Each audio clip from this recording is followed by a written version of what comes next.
Well, Rugamishes na hochtadi, wad sheer na reveal lehed the $6 million man agus rilliar an telefish. Agus is equivalent agus may og fechen der an telefish agus fechen der na pickup trucks fad sa USA man.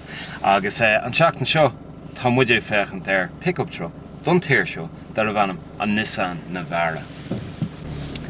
So céir féin Nissan Navara. Well, an rud atágam tá inal 2.3 diesel inti agus tugann si dúine 100 brake horsepower. Now tá si ar fáil le 160 brake horsepower fásta ach an ceann tágam seo an ceann is fearr atáca, an ceann is cuachtaí atáca, an ceann is fully loaded, highest spec atáca agus an costáir na hartar €40,000. Now an rud féin pickup truck seo is crew cab atá inti, so céann si sin gúil spás ar chúlann seo taobh hirdom fa chunne tas agad baby seats agus fiú tror dini fásta. So is car jazz atá inti ach ar gnáam céine ní car atá inti is van atá inti in ar ire agus beitu i gcéach cá fa chunne van agus rilli seachas ein rodella. Now, cadi enans van asti? Well, ar cool tá an cargo bay hain.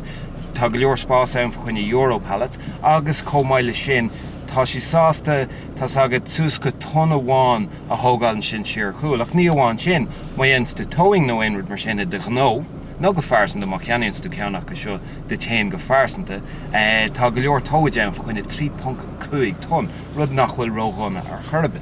Ok, maidir le crocha an char seo, tá si cinálín crew agus tú ar gná bóithre ach má thógans tú den bhóthirí nó off-roading tá si wad I suppose ní séve na rud eige mar sin agus bíonn si go jazz bug agus tú off-road ach ar an móthar hain tá si cinálín cosúil le sport suspension na rud eige mar sin na chrocha sport agus bíonn si harba crú. Now tá mé dul sios bóthraín an seo agus tugadh si fan neara an méid bounce táintí.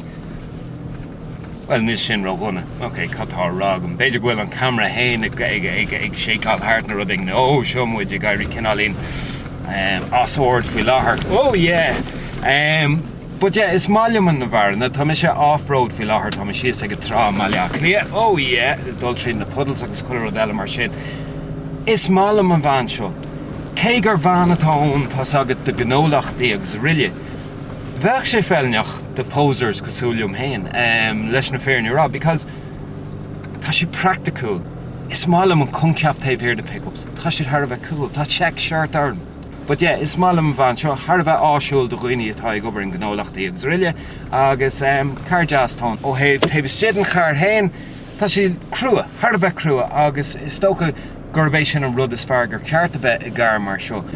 But taobh muid sin is málam bailach bhfuil si cinálín námh gnách. Níl mór an pickups ar na bóithre an seo an éireann agus you know har bheith námh gnách ríis mo ghuine $6 million man. Bhfuil mis cosúil leis, beidir bhfuil, beidir bhónt, béle feicáil.